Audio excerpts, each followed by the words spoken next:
नमस्कार। इलेक्ट्रोहोपैथी के practice of medicine के तीसरे एपिसोड के 54वें दिन 54वें क्लास में मैं बस्ती से डॉक्टर अनिल श्रीवास्तव आप सबके बीच, आप सबकी ख्वाहिश, आप सबकी मांग पर डॉक्टर रमाशंकर जी के इस मूल लेखकों की ये पुस्तक है जो पुरानी हो चुकी है, लेकिन इसके पृष्ठ अभी भी आप देख सकते हैं। इनके पृष्ठों को मैं आपको दिखा रहा हूँ। ये वो पृष्ठ हैं जो बहुत पुराने हो चुके हैं, लेकिन फिर भी अभी इनकी वास्तविकता उसी रूप में है। डॉक्टर रमाशंकर जी की ये ओरिजिनल हैंडराइटिंग है जो मैं आपको दिखा रहा हूँ। ये उनकी लिखने की स्टाइल, ये उनकी लिखने की कला, ये आप देख सकते हैं। ये उनके हिंदी और अंग्रेजी की बहुत सुंदर राइटिंग, जिसको हम कह सकते हैं कि उन्होंने अपने सुंदर अक्षरों में इसको लिखा था, और ये ओरिजिनल हमारे पास आज भी है। उन्होंने उर्दू में भी एक लेख लिखा था, ये उर्दू का लेख है जिसमें उर्दू का भी जिक्र है। तो मैं ये कह सकता हूँ बड़े विश्वास के साथ कि डॉक्टर रमाशंकर जी ने इलेक्ट्रोहोपैथी में एक क्रांति लाने का प्रयास किया था। प्रकाश शिंदे जी, आपका नमस्कार। आप लाइन पर हैं और आप सब बहुत ही मनोयोग से पूरे समय आप हमारी प्रतीक्षा करते हैं। मैं इस बात की आशा करता हूं कि निश्चित रूप से आप सबको मेरा क्लास बहुत ही ज़्यादा पसंद आ रहा है, और इसीलिए लगातार मैं क्लास पर बना हूँ, नहीं तो मैं अब तक इसको बंद कर चुका होता। आज दिन में ग्रुप में कई साथियों ने इस बात की चर्चा की कि मैं क्लास बंद ना करूं और इसका क्रम बनाए रखूं। मेरा भी प्रयास यही है कि अभी जब तक आस है तब तक हम आपके साथ हैं। तो रमाशंकर जी की बात मैं कर रहा था। रमाशंकर जी ने अपने लेखों में इलेक्ट्रोहोपैथी के मूल गूढ़ रहस्य को खोजने का प्रयास किया था। काश उनसे ज़्यादा उम्र वाले लोग आज अभी इस दुनिया में जीवित हैं, अगर वो भी आज हमारे साथ होते तो शायद इलेक्ट्रोहोपैथी जो एक क्रांति के रूप में उन्होंने एक लेख लिखा था, वो क्रांति आज पूरे भारत में ही नहीं पूरे विश्व में दिखाई पड़ती। हालांकि बड़े अफसोस की बात है कि हमारे तमाम सीनियर साथी पता नहीं क्यों रमाशंकर जी की बातों को मनन करने से, उसको मानने से इनकार करते हैं। और जो मेरा विश्लेषण है इस संदर्भ में कि लोग डॉक्टर रमाशंकर जी की बातों को क्यों नहीं पसंद करते, उसका सीधा सा कारण यह है, Sameer Khan, doctor Rabin Pratap Singh, doctor AP Singh Vishen, आप सबका नमस्कार स्वीकार है। डॉक्टर प्रशांत पांडे जी भी इस समय लाइन पर हैं। प्रशांत पांडे जी पैरेक्सिस विद्यापीठ के हमारे सीनियर कंसल्टेंट हैं बस्ती के। तो साथियों, मैं कह रहा था कि रमाशंकर जी इलेक्ट्रोहोपैथी के एक मील के पत्थर हैं। ये एक विशिष्ट चिकित्सा पद्धति थी जो विश्व में सारी चिकित्सा पद्धतियों के बाद आई थी, और जब सारी चिकित्सा पद्धतियां अपनी अपने करामात दिखा चुकी थी तो उसके बाद इलेक्ट्रोहोपैथी आई थी। और 150 वर्ष से अधिक हो गया इस चिकित्सा पद्धति को अपनाने में, सरकार को मानने में दिक्कतें इसीलिए आ रही हैं कि अभी इस चिकित्सा पद्धति पर एक मत, एक सिद्धांत, एक कॉन्स्टिट्यूट नहीं आ पाया है। रमाशंकर जी को लोग इसलिए नहीं मानते उनके सिद्धांत को, क्योंकि जो जो सिद्धांत लोग प्रस्तुत कर रहे हैं, जैसा कि मैंने अपने 25वें क्लास में एक कटु आलोचना की थी। अगर आप हमारा क्लास नंबर 25 सुनेंगे तो आपको समझ में आएगा। हमारे एक युवा साथी ने कहा था, lack of energy is the disease in electrohomoeopathy. हमारे कुछ साथी कहते हैं कि स्पैजरिक पैथी है, इलेक्ट्रोहोपैथी है ही नहीं है। हमारे कुछ विशिष्ट नाम के लोग विशिष्ट कार्यों के लिए इलेक्ट्रोहोपैथी को कहते हैं कि इलेक्ट्रोपैथी है। हमारे कुछ महान साथी, नाम लेने से विवाद बढ़ता है, वो इलेक्ट्रोहोपैथी को ऑड फोर्स मानते हैं। अब विचार करें कि रमाशंकर जी ने इन तमाम विवादों के बीच अगर इलेक्ट्रोहोपैथी को पहचाना ना होता, इलेक्ट्रोहोपैथी के गूढ़ रहस्यों पर विवेचना न की होती, इलेक्ट्रोहोपैथी को नए वैज्ञानिक तरीके से उस पर उन्होंने अपना मंथन न किया होता, तो परिणाम जो आईआईटी कानपुर में दे रहे थे सुबह 8 बजे से लेकर के शाम 4 बजे तक, और वहां पर पेशेंट को टोकन अलॉट होता था, जब टोकन में नंबर आता था तब वो रोगी को देखते थे, और उस जमाने में वो 20 रुपया लेते थे। मुझे अच्छी तरह याद है जब मैं आईआईटी कानपुर में उनके साथ इंटर्नशिप कर रहा था और मुझसे दवा बनाने के लिए वो कहते थे, तो मुझे पता था कि वो सिर्फ एक रोगी से मात्र 20 रुपया लेते थे और उसको एक सप्ताह की दवा देते थे। लेकिन जब 4 बजे वो उठते थे तो रमाशंकर जी रुपए को गिनते नहीं थे, आजकल के चिकित्सकों की तरह उसको तहाते नहीं थे, वो उसको मुट्ठी में इकट्ठा करके अपनी जेब में भर लेते थे और हमसे कहते थे कि अनिल देखो, अगर इलेक्ट्रोहोपैथी में तुम रम जाओगे, जान जाओगे इसके गुण रहस्यों को, तो तुम ऐसे ही मुट्ठी में भर भर के रुपया अपनी जेब में रखोगे। लेकिन काश रमाशंकर जी आज हमारे साथ नहीं हैं। उनको समझने, उनको सोचने, उनके विषय को अंतरात्मा में ग्रहण करने के लोग शायद इसलिए नहीं हैं कि ये अपने नाम को चाहते हैं। रमाशंकर जी ने अपने लेखों में अपने नाम को छापने से मना किया था, लेकिन हम लोग अति उत्साही थे, ये मान के चलते थे कि वो हमारे गुरु हैं। इसलिए जब मैं टाइप कराने उनके मैटर को जाता था तो मैं नीचे लिखवा देता था डॉक्टर रमाशंकर, आईआईटी कानपुर।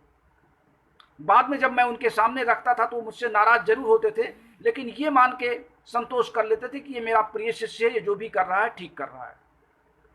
लेकिन आजकल के लोग नाम पहले, मैं करता हूं, मेरे द्वारा, मेरी लिखी हुई रचना, मेरे लिखी हुई किताबें, मेरी बनाई गई दवाएं, ये मैं शब्द इलेक्ट्रोहोपैथी को 150 साल से रुला रहा है।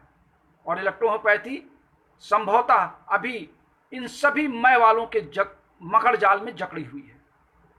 हमारा प्रयास होना चाहिए कि ये मैं शब्द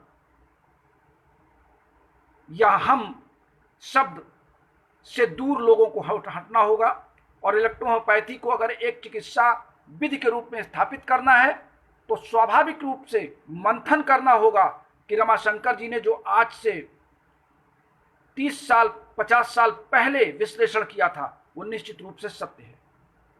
क्योंकि मैं आज इस बात को अच्छी तरह से समझ सकता हूं, बता सकता हूं कि रमाशंकर जी जिस समय इलेक्ट्रोहोपैथी में प्रवेश किए थे उस समय उनसे अधिक विद्वान, यानी बेसिक रूप से पढ़ा लिखा व्यक्ति, विद्वान का मतलब कि उस समय उन्होंने 1943 में वो अपने आप को, जैसा वो बताते हैं कि 1963 में वो इलेक्ट्रोहोपैथी के संपर्क में आए, और उसके पहले वो 25 वर्ष सेवा कर चुके थे एलोपैथी के किसी कंपनी में रिप्रेजेंटेटिव थे। तो मैं मान सकता हूं कि उस समय का बीएससी होल्डर निश्चित रूप से विज्ञान के बहुत अधिक जानकार रहे होंगे। इलेक्ट्रोहोपैथी को उन्होंने विज्ञान के दृष्टिकोण से बहुत अधिक मंथन किया होगा, और उनके जो सहयोगी थे वो भी इलेक्ट्रोहोपैथी में उनके विचारों को समझते हुए इलेक्ट्रोहोपैथी में कार्य करने के लिए प्रेरित हुए होंगे। आज इलेक्ट्रोहोपैथी में जो वास्तव में इलेक्ट्रोहोपैथी की कमी रही है वो ये रही है कि आज भी इलेक्ट्रोहोपैथी में डींग हाँकने वाले तो बहुत हैं, मैं और हम शब्द लगाने वाले बहुत हैं, लेकिन रमाशंकर जी के समान सोच समझ करने वाले, उतना मंथन करने वाले, उतनी तीव्र गति से इलेक्ट्रोहोपैथी के बारे में विश्लेषण करने वाले लोग शायद नहीं हैं। यद्यपि आज की पढ़ाई बढ़ी है, विज्ञान के तरीके बढ़े हैं, विज्ञान के शोध के करने के तरीके बढ़े हैं, लेकिन उन तमाम तरीकों के बीच आज भी इलेक्ट्रोहोपैथी में उन लोगों की कमी है जिसको इलेक्ट्रोहोपैथी की वर्तमान में बहुत ज़्यादा ज़रूरत है।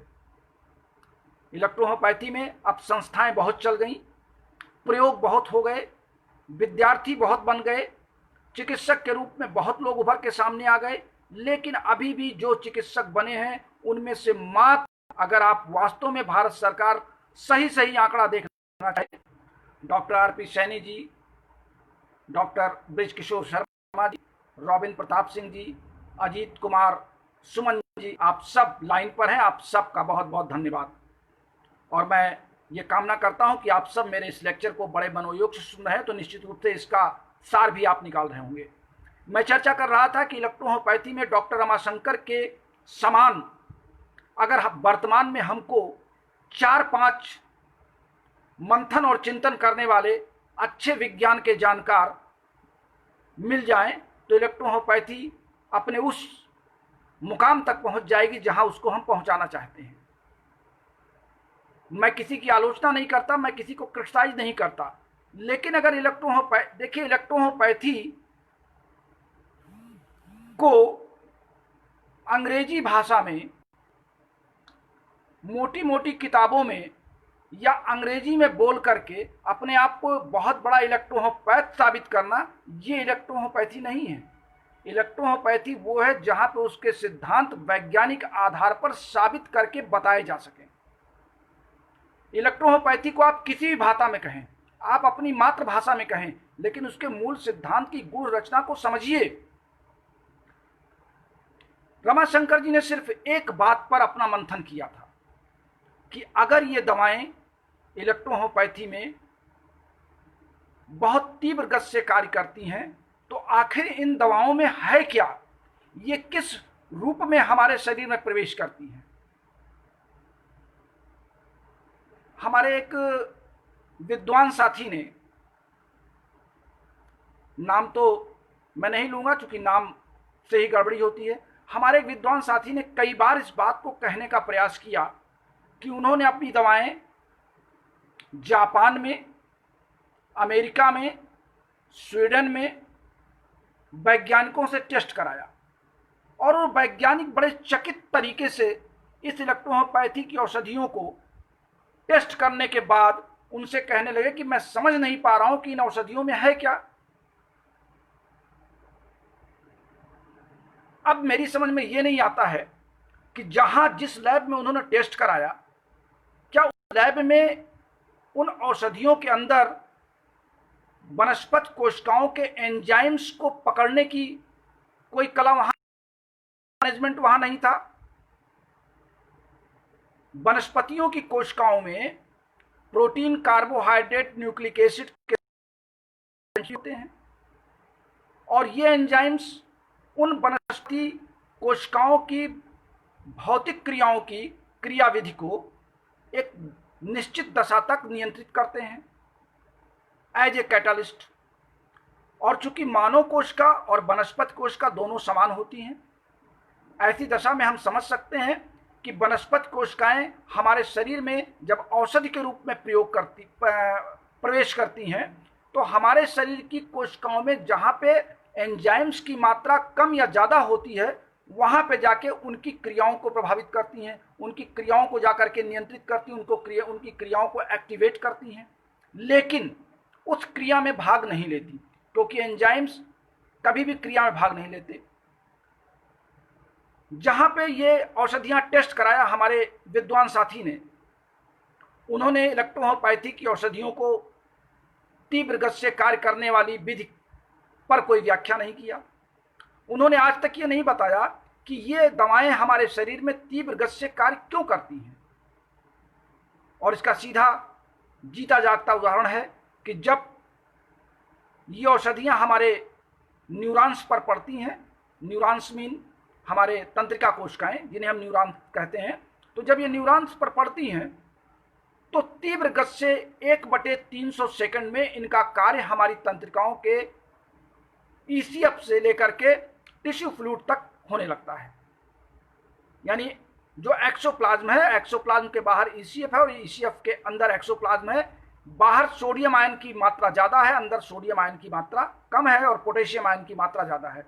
मैंने इस पर जब आपको न्यूरॉन्स पढ़ाए थे, तंत्रिका पढ़ाई थी, तो मैंने वहाँ इस बात पर आपसे चर्चा की थी। तो रमाशंकर जी ने अपने इसी बात को साबित करने के लिए उन्होंने कई पुस्तकों का, कई लेखकों का, बायोकेमिस्ट्री के तमाम किताबों का अध्ययन किया। चूंकि उनके दोनों लड़के विदेश जाया करते थे, तो विदेश से उन्होंने इलेक्ट्रोहोम्योपैथी के साहित्यों को मंगाया, और जिन किताबों की बात आज हमारे भारत के तमाम युवा साथी अपने डिस्पेंसरी के टेबल पर बैठ करके माइक्रोफोन सामने रख करके मैटी की पुस्तकों की लाइनों का वर्णन देते हैं कि मैटी जी ने ये कहा, मैटी जी ने ये कहा, मैटी जी ने ये लिखा। भाई मैटी जी ने ये कहा, मैटी जी ने ये लिखा, लेकिन उन्होंने कहा तो उस कहने का विश्लेषण कौन करेगा? आज हम ही आप तो करेंगे। ठीक उस तरीके से जैसे रहीम, कबीर, तुलसी ने अपने अपने स्टाइल में अपनी अपनी कविताओं को, अपनी अपनी रचनाओं को प्रस्तुत किया, लेकिन तुलसीदास के एक दोहे को एक प्रवचन करने वाला अलग अर्थ बताता है, दूसरा उसकी व्याख्या कुछ और अच्छे ढंग से करता है, तीसरा उसकी व्याख्या कुछ और अच्छे ढंग से करता है, लेकिन हर जगह ये कहा जाता है कि तुलसी द्वारा ये बताया गया, इसकी व्याख्या ये होगी। कबीर के दोहों का अर्थ अलग अलग अनुयायी के लोग, अलग अलग अनुवादक लंबी चौड़ी व्याख्या करते हैं, यानी कविताओं की बहुत लंबी व्याख्या, बहुत विस्तृत व्याख्या हर व्यक्ति अपने अपने प्रकार से, अपनी अपनी भावनाओं से करता है, जिसको हम ये कह सकते हैं कि वो विश्लेषक होता है।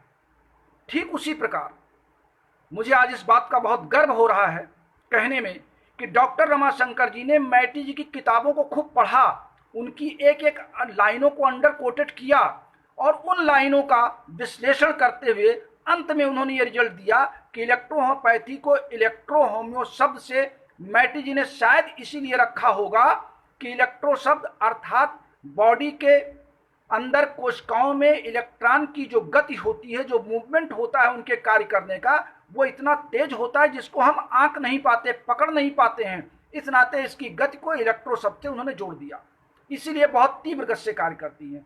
और होम्यो शब्द जिस पर बार बार ये चर्चा होती है, होम्यो शब्द को उन्होंने होम्योस्टैटिक्स से लिया, शरीर के सभी अंगों का समस्थापन में बना रहना, स्टडी स्टेट में बना रहना। ये रमाशंकर जी ने मैटी जी की लाइनों का विश्लेषण किया, रमाशंकर जी ने वैज्ञानिक आधार विश्लेषण किया।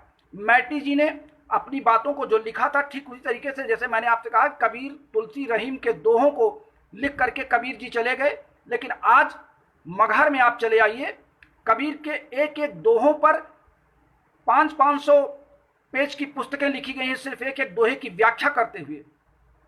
तो व्याख्या क्या है? शोध है उस संस्थान का, वहां पे पढ़ने वाले छात्र, वहां पे पढ़ाने वाले जो आचार्य लोग हैं, वो सब उन दोहों का शोध करते हैं कि कबीर ने अपनी अपनी जो बातें लिखी, उन बातों का क्या अर्थ था, उन दोहों का क्या विश्लेषण था। हम ये कैसे मान लें कि कबीर ने केवल एक ही अर्थ में एक दोहा बताया होगा, या उनके अंदर क्या रहा होगा। तुलसीदास ने रामायण को लिखा, उसमें तमाम दोहे और चौपाइयाँ इस तरीके की हैं कि उनके कई अर्थ निकाले जाते हैं, लेकिन जो सटीक अर्थ होता है उसको समाज मानता है। तो ऐसी दशा में इलेक्ट्रोहोम्योपैथी के मैटी की लाइनों को जो लोग पढ़ करके सुनाते हैं, मैटी जी ने ये लिखा, मैटी जी ने अपनी किताब में ये कहा, मैटी जी की लाइनें ये हैं। भाई मैटी जी ने वो बातें कही हैं, मैं इस बात को स्वीकार करता हूँ, मैटी जी ने वो बातें बताई होंगी, उनकी अनुयायियों ने उस बातों को अंडर कोटेड किया, लिखा, लेकिन मैटी जी के उन लाइनों को हम क्या उसी पर खड़े रहेंगे, उसी लकीर के फकीर बने रहेंगे, हम उसमें विश्लेषण नहीं करेंगे क्या? हमने विश्लेषण किया, हमने का तात्पर्य डॉक्टर रमाशंकर जी ने, और डॉक्टर रमाशंकर जी ने जो विश्लेषण किया था वो आज भी सत्य है, कल भी सत्य रहेगा, और आने वाले 100 साल बाद भी सत्य रहेगा, क्योंकि सत्य कभी गलत नहीं होता, सत्य वैज्ञानिक आधार पे है।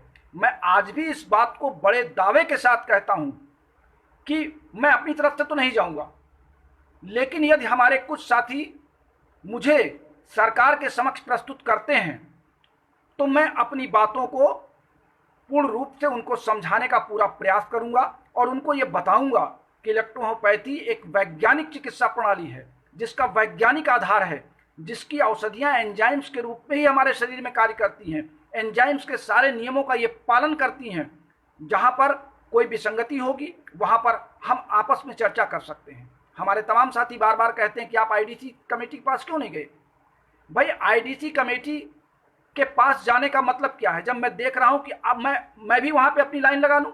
मैं आईडीसी कमेटी को तब बताना चाहता हूं जब आईडीसी कमेटी आपके 29 लोगों के मतों को, जो 29 मत आपने दिए हैं, 29 लोगों ने अलग अलग सिद्धांत, अलग अलग फार्मूले बनाए हैं, उन फार्मूलों पर अगर वो कोई राय बनाती है तो उस पर मंथन किया जाएगा, और अगर कोई राय नहीं बनाती है तो मैं अभी भी इस बात पर कायम हूं कि मैं भारत सरकार को, जो मैंने अपना एक 125 पेज का लिटरेचर बना करके उनको भेजा है, अगर उस पर उनका मंथन चल रहा होगा तो निश्चित रूप से वो डॉक्टर अनिल श्रीवास्तव को भी कॉल करेंगे। वो करें या ना करें, मैं उनसे अनुनय विनय नहीं करूंगा। अगर इलेक्ट्रोहोम्योपैथी को आज नहीं कल मेरी आवश्यकता होगी तो मैं अपने सारे जो विश्लेषण हैं, जो मेरे अंदर का मंथन है, उस मंथन को, उस विश्लेषण को लेकर के मैं सरकार के समक्ष जरूर पहुंचूंगा। अब बात करते हैं रमाशंकर जी ने लिखा क्या, लोग उसको मानने को तैयार क्यों नहीं होते। तो आइए, रमाशंकर जी की एक बहुत ही महत्वपूर्ण एक उनका आर्टिकल था जिसको मैं पढ़ रहा हूं, और पढ़ते समय मुझे नीचे देखना पड़ेगा क्योंकि मैं उनकी लाइनें पढ़ रहा हूं। मैं उसका विश्लेषण करके आपको नहीं बताना चाहता, मैं उनकी लाइनों को पढ़ रहा हूं। डॉक्टर रमाशंकर जी ने एक लिखा था, चिकित्सा जगत पैथी एक क्रांति, और इसमें उन्होंने लिखा कि चिकित्सा के लिए अलग अलग प्रकार की कई व्यवस्थाएं या चिकित्सा प्रणालियां हैं। चिकित्सा पद्धति चिकित्सा की वह व्यवस्था है जो स्पष्ट शब्दों में रोगों की व्याख्या करती है, उनकी चिकित्सा निर्धारित करती है, औषध बनाने की विधि निर्धारित करती है, दवाओं की केमिस्ट्री और उनके लाभ हानि का विवरण देती है, और दवाओं के सेवन की विधि निश्चित करती है। दूसरे शब्दों में किसी चिकित्सा पद्धति के 5 अंग होते हैं: रोगों की व्याख्या, उनका उपचार, दवाएं बनाने की विधि, दवाओं की केमिस्ट्री और उनके लाभ हानि का विवरण तथा दवाओं की सेवन विधियां। चिकित्सा विधि law of cause and effect का अनुसरण करती हैं, इसलिए उनके अंगों में आपसी संबद्धता पाई जाती है, और 100 में से 90 अवसरों पर चिकित्सा का परिणाम पूर्ण रूप से विदित होता है। यह चिकित्सा किसी चिकित्सा पद्धति का हिस्सा नहीं है जो उस तीर के समान ही लग जाने पर, जिसे तीर और नहीं लगने पर तुक्का कहते हैं। यानी उन्होंने लिखा कि इलेक्ट्रोहोम्योपैथी एक ऐसी चिकित्सा प्रणाली है जो तुक्का नहीं लगाती बल्कि निशाना अपना सही लगाती है। चिकित्सा पद्धति को स्वतंत्र होना चाहिए, अर्थात उसके अंग प्रत्येक पुरानी चिकित्सा पद्धति के अनुरूप करस्पॉन्डिंग अंगों में सर्वथा भिन्न होना चाहिए। व्यवहार में उस चिकित्सा पद्धति को स्वतंत्र माना गया है। जिसके अंग पुरानी चिकित्सा पद्धतियों के अंगों से भिन्न हों और उसके साथ साथ कुछ बातें मिलती भी हों, दोनों प्रकार की स्वतंत्र चिकित्सा पद्धतियों में अंतर बताते हुए स्वतंत्र और दूसरे आंशिक स्वतंत्र चिकित्सा पद्धतियों को कहा जा सकता है। इलेक्ट्रोहोम्योपैथी पूर्ण स्वतंत्र चिकित्सा पद्धति है। प्रायः ऐसा देखा गया है कि एक एक करके कई चिकित्सा पद्धतियों का जन्म, स्थापना एवं विकास हुआ। कदाचित इसका सबसे बड़ा कारण है कि मानव का एक आदर्श चिकित्सा पद्धति का खोजना और अपनी खोजों से उसको पूर्ण संतुष्ट नहीं होना। इस प्रकार खोजी गई चिकित्सा पद्धतियों में इलेक्ट्रोहोम्योपैथी सबसे अंतिम चिकित्सा पद्धति है। हालांकि उसके बाद भी कुछ चिकित्सा पद्धतियों को विकसित किए जाने के प्रयास हुए, किंतु वे सफल नहीं हुई, क्योंकि न वे चिकित्सा पद्धति थी और न ही वे स्वतंत्र रूप से थी।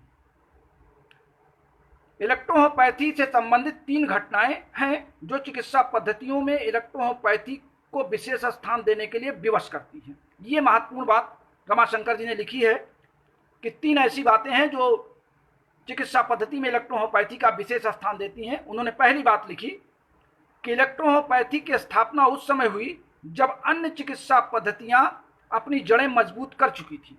यानी जब अन्य चिकित्सा पद्धतियां मजबूत थी तो उस समय अगर इलेक्ट्रोहोम्योपैथी का बोलबाला आरंभ हुआ तो निश्चित रूप से इसमें कोई नई बात जरूर रही होगी। इस बहुत गूढ़ बात पर रमाशंकर जी ने ध्यान दिया कि जब अन्य चिकित्सा पद्धतियां अपने पैर जमा चुकी थी और उस समय इलेक्ट्रोहोम्योपैथी चिकित्सा का जन्म हुआ, तो निश्चित रूप से अगर इसका जन्म हुआ है तो किसी विशेष कारण से हुआ होगा।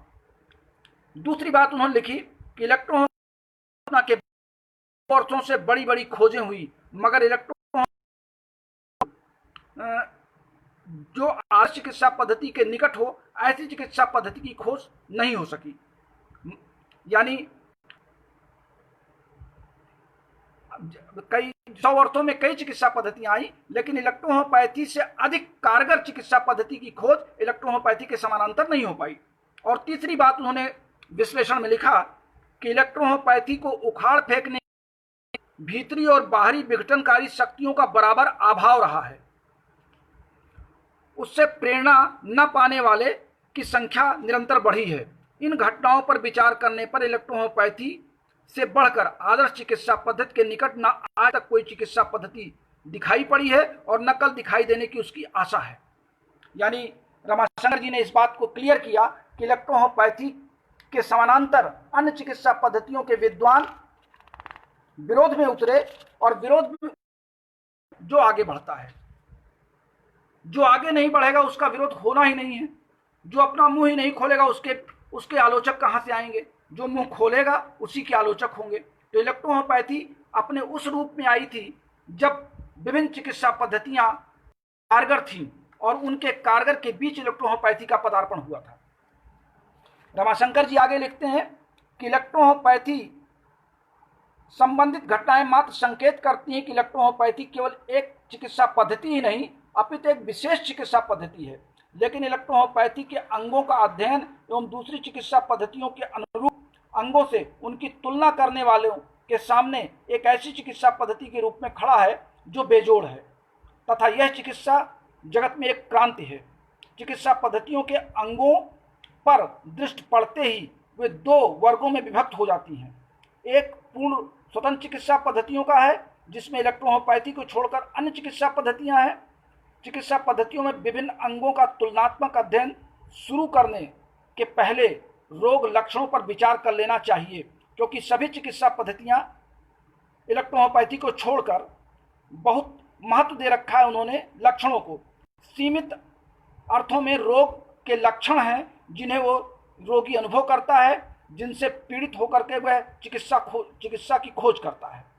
व्यापक अर्थों में वे सभी रोग के लक्षण हैं जो रोग हैं, अर्थात रोगी के द्वारा बताए गए कष्ट, चिकित्सक के द्वारा पता किया गया शारीरिक असामान्यताएं जिन्हें वह चिकित्सा का अंग मानता है, आधार मानता है, पैथोलॉजिकल टेस्ट, टेक्निकल टेस्ट द्वारा उपरांत दी गई सूचनाएं सभी रोग के लक्षण हैं। यानी रमाशंकर जी ने इस बात को बताया कि जितने भी हम प्रकार के कष्ट या अनुभव बताते हैं, या पैथोलॉजिकल टेस्ट या एक्सरे या स्क्रीन टेस्ट या ईसीजी, ये सब रोग के लक्षण बताते हैं, रोग नहीं बताते। जबकि इलेक्ट्रोहोम्योपैथी व्यापक अर्थों में ही रोग के लक्षण को मान्यता देती है। अतः उसकी इलेक्ट्रोहोम्योपैथी की नजर में उदरशूल, कफ, वायु, पित्त दोष, टाइफाइड, दाद, सोरा, सिफिलिस, टीबी, जीवाणु, फाइलेरिया, मलेरिया, इस्नोफीलिया, कैंसर, इबोला, जापानी बुखार आदि सभी रोग के लक्षण हैं। इलेक्ट्रोहोम्योपैथी की दृष्टि में नहीं है जो सारे लक्षणों को जन्म देती है और लक्षणों से परे है। इलेक्ट्रोहोम्योपैथी में रोग एक है, अनेक नहीं है। इलेक्ट्रोहोम्योपैथी के बारे में उन्होंने लिखा कि लिम्फ और ब्लड के सामान्य स्थिति में किसी प्रकार के परिवर्तन का अस्थायी होना रोग है। परिवर्तन किस प्रकार का है, कितना है, इससे रोग निश्चित नहीं होता। रोग को निश्चित करना किसी परिवर्तन होना। इस कथन के विश्लेषण करने पर पाया जाता है अनेक हैं, रोग अनेक नहीं है, रोग एक है और वह है लिम्फ ब्लड की असामान्य स्थिति। वो आगे लिखते हैं, रमाशंकर जी आगे लिखते हैं कि लिम्फ ब्लड की सामान्य स्थिति किसी न किसी प्रकार के परिवर्तन का हर क्षण होता है, जिसे सभी अंग मिलकर दूर करने में सक्षम होते हैं। किसी परिवर्तन के स्थायी कारणों का अंग की कार्य क्षमता पर एक विशेष प्रकार पर प्रभाव पड़ता है। अंगों की कार्य क्षमता को बढ़ाकर पुनः सामान्य कर दिया जाना रोग की सीधी और संपूर्ण चिकित्सा है। इलेक्ट्रोहोम्योपैथी की 5 तरल औषधियाँ अंगों के कार्यों पर प्रभाव डाल सकती हैं, लेकिन शेष सभी औषधियाँ सीधे व्यवहारित अनुपात में अंगों की कार्य क्षमता को बढ़ाती हैं। यदि वह घट गई है, अन्यथा उसका प्रभाव अंगों के कार्यों पर नहीं है। यानी रमाशंकर जी ने इस बात को क्लियर किया कि 5 इलेक्ट्रिसिटीज अंगों के कार्यों में भाग लेकर के उनकी क्रियाशीलता को घटाती या बढ़ाती हैं, और शेष औषधियाँ अंगों के कार्यों के जो कार्य करने की गति है उस कार्यों पर अपना नियंत्रण करती हैं, अर्थात एज ए कैटालिस्ट उस पर जा करके उनको मोटिवेट करती हैं, कम या ज़्यादा करने की प्रेरणा देती हैं, लेकिन स्वयं अब उनकी अब क्रिया में भाग नहीं लेती। ये बहुत ही महत्वपूर्ण बात रमाशंकर जी ने अपने इलेक्ट्रोहोम्योपैथी एक क्रांति में लिखा है, और ये बड़ी लंबी एक कथा है, लगभग 10 पेज का है, और मैंने इसका सारांश आपको इलेक्ट्रोहोम्योपैथी की जुबानी रमाशंकर के मैंने आपको सुनाया। इसके आगे की कहानी मैं फिर किसी दिन ले लूँगा, क्योंकि आप प्रैक्टिस ऑफ मेडिसिन में रमे हुए हैं और आप इस बात की प्रतीक्षा करते हैं कि मैं किसी न किसी रोग पर आपसे चर्चा करूं और उनकी दवाओं को बताऊं। आप में से कुछ साथियों ने यह भी कहा है कि जो दवाएं आप बताते हैं कभी कभी नेटवर्क की प्रॉब्लम से वो दवाएं लिखने में उनके छूट जाती हैं। हमारे कई साथियों ने हमारे नोट्स को हूबहू लिख करके, उन्होंने कई बार सुना है, रिपीट किया है, उसको हूबहू लिख करके हमारे पास उसका हस्तलेख भी भेजते हैं। मुझे बड़ा आश्चर्य होता है कि आप लोग इतना अधिक रम गए हैं मेरे इस लेक्चर में कि आप अपना मेरे लेक्चर को सुनने के बाद उसको लिखते हैं, क्रमबद्ध करते हैं, कलमबद्ध करते हैं और उसको सजो के रख रहे हैं। निश्चित रूप से इससे बड़ी उपलब्धि, इससे बड़ा पुरस्कार मेरे लिए कुछ हो नहीं सकता। मैं आप सबके प्रयासों की बड़ी सराहना करता हूं, और आने वाले दिन में इलेक्ट्रोहोम्योपैथी के लिए एक वास्तव में एक क्रांति बनती जा रही है कि आप सब हमारे लेक्चर की अपेक्षा करते हैं, हमारे आने की प्रतीक्षा करते हैं, और आप ही अपेक्षा करते हैं कि इलेक्ट्रोहोम्योपैथी दिन ब दिन बढ़ती रहे। तो मेरी अपेक्षा इसी में है कि हमारे जितने युवा साथी हैं, अब हमें पुराने साथियों से कोई उम्मीद नहीं रह गई है। इलेक्ट्रोहोम्योपैथी में केवल दवा बनाने की होड़, संस्थाओं को चलाने की होड़, किताबों की नकल करके होड़, और सबसे बड़ा ताज्जुब जानते हैं क्या होता है? मैं तो विशुद्ध इलेक्ट्रोहोम्योपैथ हूं। विशुद्ध इलेक्ट्रोहोम्योपैथ का मतलब कि मैं विज्ञान में पढ़ करके सीधे इलेक्ट्रोहोम्योपैथी को मैंने चिकित्सा विधि के रूप में अपनाया। लेकिन हमको ताज्जुब तब होता है कि हमारे पीछे के जो सीनियर्स हैं, जो अपने आप को हम और अहम लगाते हैं, वो सब दूसरी चिकित्सा पद्धतियों की बैसाखी पर चल करके यहाँ तक आए हैं, और अब उन्होंने इलेक्ट्रोहोम्योपैथी को अपने कंधे पर लादा है। आप इस पर समझ सकते हैं कि सीनियर इलेक्ट्रोहोम्योपैथ जो अपने आप को कहते हैं, उनमें से लगभग 60% होम्योपैथ के चिकित्सक रहे हैं, 20 से 30% आयुर्वेद के चिकित्सक रहे हैं, और लगभग 10 से 15% लोग एलोपैथ के भी चिकित्सक हैं। ये भी मेरे पास सटीक जानकारियां, उनके नाम भी हैं और उनके पूरा विवरण भी है। तो जब दूसरी चिकित्सा पद्धतियों के लोग हमारे इलेक्ट्रोहोम्योपैथी में अहम और मैं कह करके बात करेंगे, तो वो आईडीसी कमेटी के साथ जाकर के किस बात की बहस करेंगे, जब वो स्वयं इलेक्ट्रोहोम्योपैथी को अपने अंदर रमा नहीं पाए।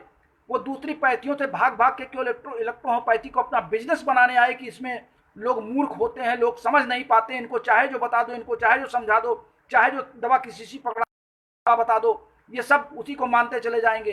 क्योंकि वो ये जानते हैं कि इलेक्ट्रोहोम्योपैथी में वो लोग आए हैं जिनको क्वैक्स कहते हैं, लोग झोला छाप कहते हैं। वो अंग्रेजी दवा की ज़्यादा उनको अपनाने की होड़ लगी रहती है। लेकिन अब ये समय नहीं है।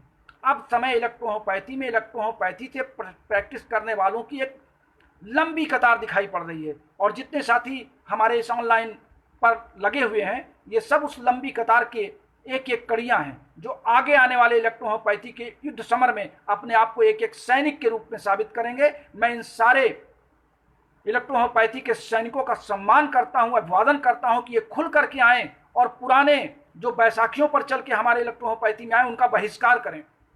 इसलिए बहिष्कार करें कि उन्होंने इलेक्ट्रोहोम्योपैथी में बहुत से भ्रम कर रखे हैं। डॉक्टर रमाशंकर जी किसी अन्य चिकित्सा पद्धति से नहीं आए थे, डॉक्टर अनिल श्रीवास्तव किसी अन्य चिकित्सा पद्धति से नहीं आए थे। अभी मेरे पास एक बहुत अच्छी पुस्तक इलेक्ट्रोहोम्योपैथी की है, मैं सिर्फ इसका कवर पेज आपको दिखा दे रहा हूं। अगर आप इसको देख करके समझ जाएंगे तो समझ जाएंगे, चूंकि इसमें उल्टा आ रहा है। ये किताब अंग्रेजी में लिखी हुई है और इस किताब को लिखने वाले एक यूनानी के चिकित्सक हैं। अब आप बताइए, यूनानी का चिकित्सक इलेक्ट्रोहोम्योपैथी की चिकित्सा की किताब को लिखेगा तो इलेक्ट्रोहोम्योपैथी के बारे में क्या बताएगा? वो वही बताएगा जो उसने तमाम इलेक्ट्रोहोम्योपैथिक किताबों का एक खिचड़ी प्राप्त किया है, और उसी खिचड़ी को थोड़ा बहुत मिर्च मसाला लगा करके छौंक करके उसको तहरी के रूप में प्रस्तुत करना चाहता है। हमारे पास एक और लेखक की किताब यहां पर है। मैं इस किताब को भी ऐसे दिखा दे रहा हूं, नाम नहीं दिखाऊंगा। इस किताब के लेखक होम्योपैथी के बहुत पुराने विद्वान रहे हैं। इलेक्ट्रोहोम्योपैथी की संस्था चलाने वाले अनेक चिकित्सा पद्धतियों के धुरंधर लोग रहे हैं, जो अपने आप को कहते हैं कि मैंने अपनी उस चिकित्सा पद्धति में गोल्ड मेडल प्राप्त कर लिया, हमको नेशनल अवार्ड मिल गया था होम्योपैथी में, हमको आयुर्वेद में गोल्ड मेडल मिल गया था। ऐसे लोग इलेक्ट्रोहोम्योपैथी की नाव को लेकर के खेने की बात कर रहे हैं। अरे इलेक्ट्रोहोम्योपैथी में इलेक्ट्रोहोम्योपैथ बन करके आइए, इलेक्ट्रोहोम्योपैथी को समझने का प्रयास कीजिए और इलेक्ट्रोहोम्योपैथी की गरिमा को आगे बनाने का प्रयास कीजिए। जो रमाशंकर जी की कल्पना थी, उस कल्पना को साकार करने के लिए मैं आप सबसे निवेदन करता हूं कि इलेक्ट्रोहोम्योपैथी की एंजाइम्स थियरी को फिर से समझने का प्रयास कीजिए। उनकी दवाओं को देने का D3 तक आप फिर से प्रयास कीजिए। इलेक्ट्रोहोम्योपैथी की किताबों के मायाजाल से, उसके भ्रम से और लोगों के जो तरीके हैं डोजोलॉजी के और डायग्नोसिस के, उन डायग्नोसिस के माया भ्रम जाल से अपने आप को निकाल फेंकिए और इलेक्ट्रोहोम्योपैथी की एक नई चमक के साथ सरकार को, समाज को दिखा दीजिए कि इलेक्ट्रोहोम्योपैथी क्या है। इन्हीं सब बातों के साथ आज रमाशंकर जी की बातों को मैंने बहुत लंबा खींचा, लेकिन चूंकि आप वास्तविकता से परिचय कराना ही मेरा उद्देश्य है। मेरा उद्देश्य इलेक्ट्रोहोम्योपैथी से पैसा कमाना नहीं है।